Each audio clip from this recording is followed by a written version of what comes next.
నారాయణకి నియోజకవర్గం తహసీల్దార్ గ్రౌండ్లో మాదిగ రిజర్వేషన్ పోరాట సమితి ఆధ్వర్యంలో నిరసన దీక్షలు చేపడతా ఉన్నాం.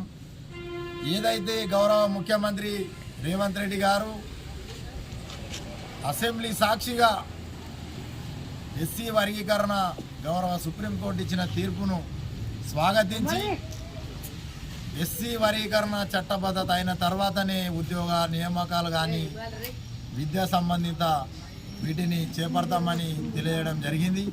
దాన్ని మేము స్వాగతిస్తూ ఉన్నాం.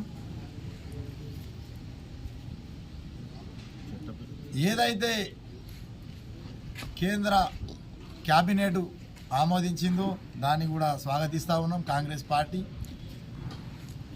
ఈ యొక్క ఎస్సీ వర్గీకరణ చట్టాన్ని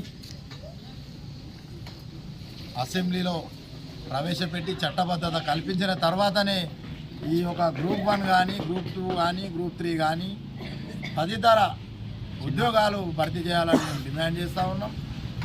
కానీ రేవంత్ రెడ్డి గారు నిరంకుశంగా వ్యవహరిస్తూ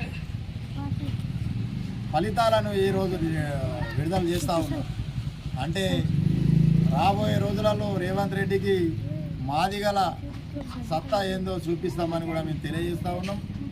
అంటే మాట ఇచ్చి కూడా అసెంబ్లీలో మాట ఇచ్చి కూడా ఈరోజు మాట తప్పుతూ ఉన్నాం. అసెంబ్లీ సాక్షిగా న్యాయం చేస్తున్నటువంటి ముఖ్యమంత్రి ఈరోజు మాట తప్పి ఫలితాలను విడుదల చేస్తూ వర్గీకరణను